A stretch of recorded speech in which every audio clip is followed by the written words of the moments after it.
The next presenter is Robert Mistrik, with the title of the presentation is Development and Utilization of Cloud-Based Library for Unknown Contaminant Identification.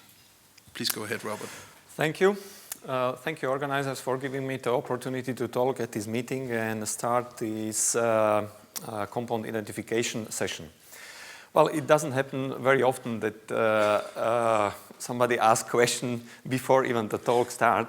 And Professor Vienken asked a very important question. Well, we can identify a lot of compounds, but how they relate to the all wisdom from Paracelsus, we know what I'm talking about.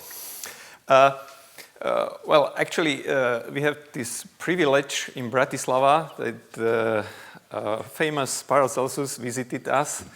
And now we try to continue in his work, and I will address the question later on in my talk.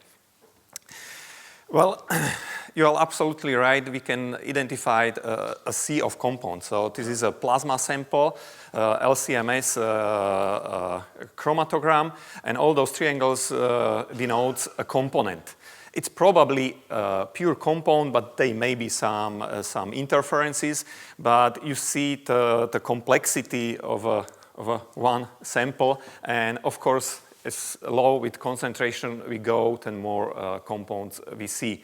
So therefore, I'm absolutely convinced that in a plasma we can see much more than 800 components, of course, depending from the extraction and analytical methods. Well, we can today identify maybe 10, maybe 15% of them. Some people claim 20%. I would be rather skeptical. But still, this is a very small portion of all compounds we can detect in complex samples. Well, if we reduce the structural space, let's say, well, look only at some pharmaceuticals in a human plasma. So this is one metabolite experiment. So those are the metabolites which were described in the literature. And if we increase these, if we enlarge this chromatogram, so we go deeper and deeper, so we see a lot of low abundant components. We have here today that compound identification is a real bottleneck in leachable and extractable area. However, this problem goes through various other scientific fields, whether it's metabolomics, environmentals, and others. This is kind of a paradox because we are hearing every day that there is a Mars rover and analyzing the Mars soil. So there have been mass spectrometer on Jupiter falling down. There was a mass spectrometer on a Saturn moon, and so on. Why we cannot identify the compounds on the Earth? So, and we have the sample. So we have all these instruments, and why it's so complicated. I will try to explain you why, but not to make the even complicated story even more difficult. So I will only focus on the LCMS. So I will not touch other analytical techniques like GCMS or NMR or others. Well, for many decades, the method of choice for compound identification was a library search. It still remains, is a very good technique. However, we have a very small LCMS databases. So currently, a couple of thousand compounds. If we imagine how many compounds we can search on a PubChem, it's many millions. And on the CAS, it's even about 100 millions. So it's a very small fraction of a compounds that are represented in a spectral databases. Today we have very cool techniques like high resolution method, but people and software still using low resolution technique and low resolution thinking when using high resolution spectra. Even the library search is a great technique. It has a lot of nuances and a lot of problems, and I would like to mention a couple of them. Then we have an inherent problem with the compound identification. Well, we are actually fighting a huge combinatorics, and I will explain you what does it mean to identify a compound. It's actually to somehow get under constraint the combinatorics. Today we have two groups of compounds, known unknowns and unknown unknowns. You probably know what I'm talking about. Another problem is ad hoc identification. It's extremely difficult to identify a compound if your colleague will provide you a sample. Well, let's tell me what's inside without knowing the context. Where is the sample coming from? What's the history of the sample, and so on. So to identifying compounds without additional information is very difficult, if not impossible. And the last problem is the promises made by computer-assisted method have not been fulfilled yet. If you take look in the scientific literature, you can read about amazing method, automated structural elucidation, machine learning method, artificial intelligence use for compound identification. Well, you probably know those are overstated claims, and actually there is no automated method for structural elucidation, regardless of what you can read in the scientific literature. So, because the motivation of academics groups is a little bit different, and we have to solve the real problem. So we have a sample, and we have to identify the compounds and sign the results, and not only produced scientific papers. Well, what's the problem with the library searching method? First, spectral reproducibility. In LCMS, we can acquire spectra at various experimental conditions. One of the parameters is isolation width. So we have here on the top a spectrum acquired at isolation window 4. This is isolation window 1.5. So you see, even though spectra are coming from the same compounds, their different spectrum is absolutely different. Neither human nor any search algorithms will recognize it as identical compounds. Second parameter is a collision energy. So we can acquire spectra at various collision energies. And what you can see here, these are those breakdown curves. This is the intensity for a particular ion, and this is a collision energy. So this is an ideal case where at every collision energy we have the same intensity. Well, the reality looks often much more complicated. So you see at various different collision energies, we see different ion intensities. So all those spectra will be completely different. So, and that's what we have to overcome. Another problem is the spectra quality. In LCMS, you have all kinds of impurities, adducts, coeluting peaks. It's not easy to get a clean spectrum, so we have to either filter the spectra or do other measures to clean up the spectrum. So, because you can see those spectra will never be recognized coming from the same compounds. Then it is a spectra specificity. Some compounds exhibit very rich, nice fragmentation patterns, so very good fingerprints. Some fragments not that really, and often they produce very trivial neutral losses like water loss. So we can have hundreds, if not thousands, compounds that will produce a water loss. So the spectra will be very similar. Not only the water loss, it's also the ammonium ion. Spectra ambiguity. We may have the mass spectrometry is a great technique because it's very sensitive, but sometimes some substructural information may be completely hidden, and this is the case. So here is a compound without a sugar moiety, and with sugar moiety, the spectra are absolutely identical. So this is a so-called dark matter in mass spectrometry. So this sugar just doesn't leave any trace in a mass spectrum. Then it is an isomer differentiation. We have two different compounds. Yes, very similar, but still different. Spectra are almost undistinguishable. So you have to be very careful if you get a library spectra as a hit. So if you get a hit list, so if first compounds, it's truly your compound. So you have to be always skeptical. Structural diversity, it's actually more intended for younger people, for students, because students don't realize how diverse our structural space is. So if we take one MZ value, for example, here, it's at high resolution, we calculate a possible molecular formula, and then we put this formula in a structure generator, so you see how many structures we can get, and the hard disk was full after 22%, so many structures. Many of them are chemical nonsense, but still you see the huge structural diversity. And this is a very small MZ values. As we go high up with the MZ value, the combinatorics get worse. Then we have an accuracy issue. I will not go to the specific, but it's also not trivial. And spectra structural relationship, well, that's what happened in a mass spectrometer. We see only few of the peaks. Why? Because of thermodynamics and because of some structural arrangement and so on. If we change slightly the structure, maybe different fragments can be seen in the spectrum. So therefore, it doesn't mean that if we see only those peaks, that there is no other fragments. That's not true. There are many other fragments, but the intensities are different. Okay, so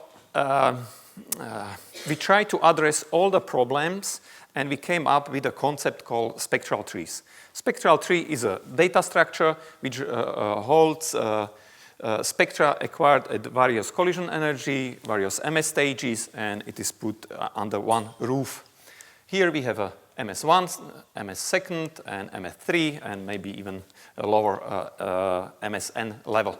Those sheets of papers are parallel spectra. Those are spectra acquired at various collision energies coming from the same precursor. And we store all this data in spectral tree.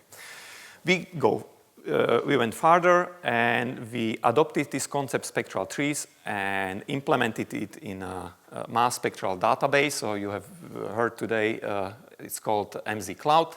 meCloud is a free database, so anybody of you can search there, so can copy and paste spectrum or open the spectrum and search in a meCloud. It contains spectral trees, sometimes rich, sometimes we have only MS to the second spectra. And I will a little bit more introduce you to meCloud.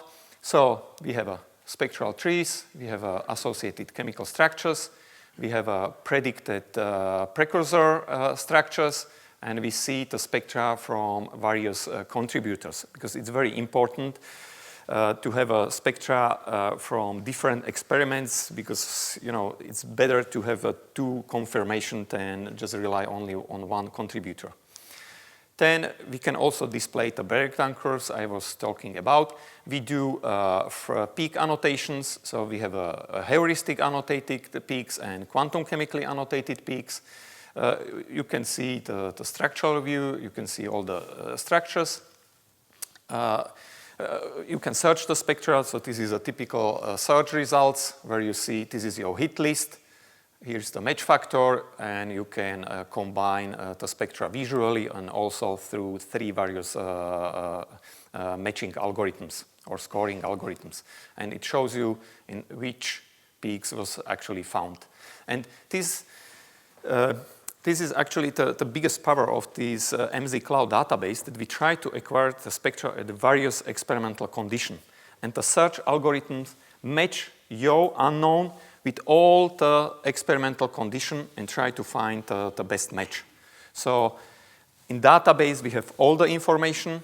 On the experimental side, you don't need to have all the information. We will try to pair this information and to get the best match. We collect a lot of metadata, and we do quantum chemical prediction, which is actually unique for a mass spectral database. So we use internal computing cluster, and we use also a supercomputer in America, because this is a very computational demanding task. So how do we build our database? We take authentic standard, then we acquire using the mass spectrometer spectral tree. We put it in the database, and you as a user can search it for the free. So this is the current stage. we are adding spectra, 30 spectral trees a day. So in about a year, we will double this number, and then we will go further. So more detail how it works. We take the reference compound. We use a direct injection, and we have a special software that controls the mass spectrometer to create all those rich spectral trees, because our philosophy is once we have a sample, we would like to get everything from the sample. We squeeze the sample to the last drop and get spectra as many experimental conditions, as many collision energies, as many as possible precursor ions, and deeper as possible with MS end stage. Why? I will show you later. And yeah, then we process the data and they go to meCloud. Once again, so this is the software we used for generation of the spectral trees. Sometimes it takes 20 minutes. We have a spectral trees that were acquired, it took 7 hours to acquire such a spectral trees for one compound. But these will later pay off. We built really high quality database. This database is manually curated. We have 3 full-time curators who do filtering, recalibration, data processing, extracting from the chromatogram, and adding metafiles to our records. So we really pay a big attention to quality. So we have here, as I mentioned to you, filtered and recalibrated. Since recalibrated are artificially changed spectra, so we better keep them separately, and you can search in both of them. So you have a filtered spectrum and filtered and recalibrated spectrum. And the search algorithms go through all of them. Why we are doing it? And actually, I would like to now talk more about compound identification. If the compound, unknown compound is in a database, so well, it's not a big deal, so we will find the compound and we have it. If we do not have the compound in the database, so we have to find with other techniques. And a decade ago, we have introduced this precursor ion fingerprinting method. This tries to identify substructures from unknown spectra based on the analogies with other spectra. It is well known that identical fragments produce the same spectrum. Why it is? Because once we isolate a fragment doesn't remember where it is coming from, doesn't remember parent. So once we isolate a fragment and do MSN spectrum, we will always get the same spectrum. Not the same, so I would rather say matching spectrum. The only thing what the ion remembers is its internal energy. And we can compensate these internal energies by spectra acquired at various collision energies.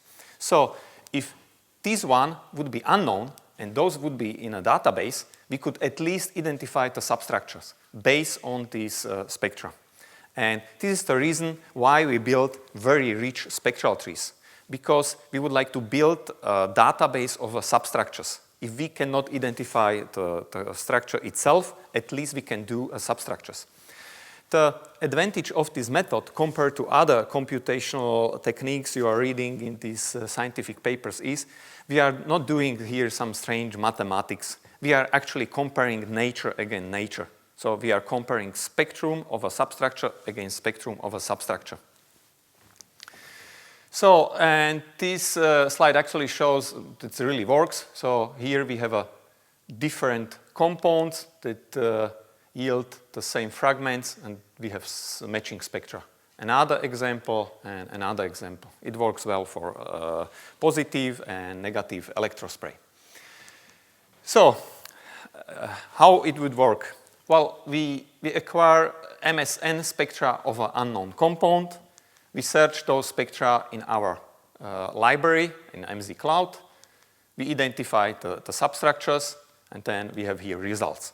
I have to admit this is an ideal case. That's not happen not that often, but at least this is the model how it should work. As more substructures we have in our database, then better we can identify the compounds. So, and this is how it works experimentally. So we acquire using Orbitrap and tree-robot spectral tree. We search the spectral tree, put in the database, and we can identify the substructure. Of course, the identification success is heavily dependent on substructures we have in our meCloud database. And we try to cover all application areas. So we have a couple hundreds of leachables and extractables in our database. But this is also a model how you can build your own database. So because many of you are working in a relatively limited structural space. So you are not dealing with the environmental compounds. You can encounter everything. So therefore, we always recommend to build in-house database of compounds that are actually in all our company, because those substructures can be later on found in our samples. So this is an example from the metabolomics. So this is an extract from our orange. So we have an unknown component here. So this is a spectral tree. Using Mass Frontier, we have extracted the tree. Then we search the tree in meCloud. So this is our hit list. And this is actually the substructure. So we have the substructure. And then we get this routine, which may be a problem because this is exactly the case I was talking about, this dark matter. But at least from total unknown, we have some substructural information. If we would search this spectrum in a normal spectral database, there would be no hit. Another example, so we have searched those sildenafils, and we've got exactly the same, using exactly the same method. This is our hit list. And another techniques, you can do also the substructure search. So you can do it in a reverse order. So you actually search based on substructure search what kind of spectra I would exhibit in my sample. We moved this story a little bit further, and as I mentioned to you, we do also the quantum chemical predictions. We take chemical structures and we try to calculate the fragment stability and to get really high quality information about our fragments. So here you see the relative electronic energies for all the fragments, and of course the lower the relative electronic energies, then more stable the ion is. Since we are using different quantum chemical techniques, and every technique gives you a different answer, so therefore we show those level with those different colored lines. So this is the most likely fragment. You see, you can preview all those methods on meCloud.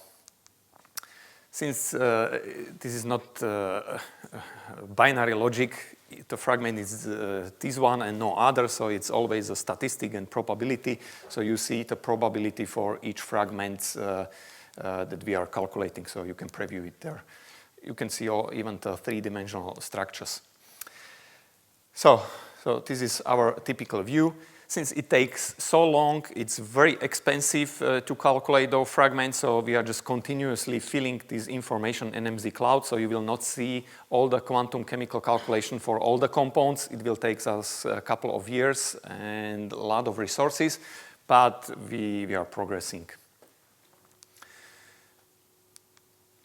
Oops. Yeah, and red are our quantum chemically calculated fragments, and blue are heuristically calculated fragments. So those heuristics wait to be calculated quantum chemically. Why we need those high quality fragments? Well, the typical experiment in mass spectrometry is you have a MZ value, you search in a structural database, and you would like to restrict these all candidates to one or a limited number of them. Using precursor ion fingerprinting, we identified those compounds, and if we have a high quality fragments like this one, calculated quantum chemically, so we can with certain probability say this is this one. I have a few minutes time, so I would like to show you a a light version of the precursor ion fingerprinting, and this is called fragment ion search. This is a typical metabolite identification experiment, and how it actually works. Well, if we have a parent drug and if we have a metabolite, based on the precursor ion fingerprinting logic, they often produce the same fragments, yeah? Because the metabolized portion just went away, and we have the same fragments. So we can compare those fragments which were calculated using in silico prediction with the actual spectra we observed. And then we can compare it either in unit resolution, but it wouldn't work very well because of the isobaric coincidence. What we really need is a high resolution. So if we identify this peak 282 in our chromatograms, we can be sure it somehow is associated with the metabolite. So how it works, we take a parent drug, we generate using mass frontier fragments on the heuristic, using heuristic methods. Those are our predicted ions. Then we calculate MZ values, and then we search those MZ values in a chromatogram. So this is metabolite 1, metabolite 2. How it works in the software, just we take the structure, we predict the fragments, we generate MZ values, and then we search them in a chromatogram. This is a metabolite ID experiment. You can do it for any type of experiments. You try to find a relation with a compound with a complex sample. So it can be very well used in impurity search, so because you can take the precursor compounds or all the chemicals that were used to produce these compounds and search them in chromatogram. The advantage of this method is not only that it shows you the peaks that are related with your investigated compounds, it gives you also some partial substructural information. And then you have to, I have to admit, you have to put it manually together and make sense of all these results. But at least you can see what kind of substructure belongs to which chromatographic peaks. How do we do this, this prediction? Of course, we cannot provide you a supercomputer to do quantum chemical calculation. So therefore, we have a desktop application called Mass Frontier, and Mass Frontier does this fragment prediction. Because this is for both method I've presented you, it's very important to have a high quality fragment prediction. We do it based on general fragmentation rules and based on the rules published in the literature in all scientific journals. So actually all, we cover now 95% of all fragmentation mechanisms. So we extract the fragmentation mechanism from the literature, put it in the software, and software try to find appropriate mechanism and fragment the molecule based on these mechanisms. So, and as you see, so we put everything on the paper. It's manually curated, and it is of high quality because some of the, to decipher some of the fragmentation mechanism is really a challenge. And we have currently 150,000 fragmentation mechanisms. So there is actually in the software is all the mass spectrometry knowledge you can use in a second. So you don't need to be expert in a fragmentation, so the software does it for you. Okay, in the future you have heard today about a compound discoverer, so which is connected to meCloud, and next year we will also release Mass Frontier 8 that will also work together with the meCloud. And last but not least, I would like to thank the following people because this was work of many, many groups, and I would like to thank you for your attention.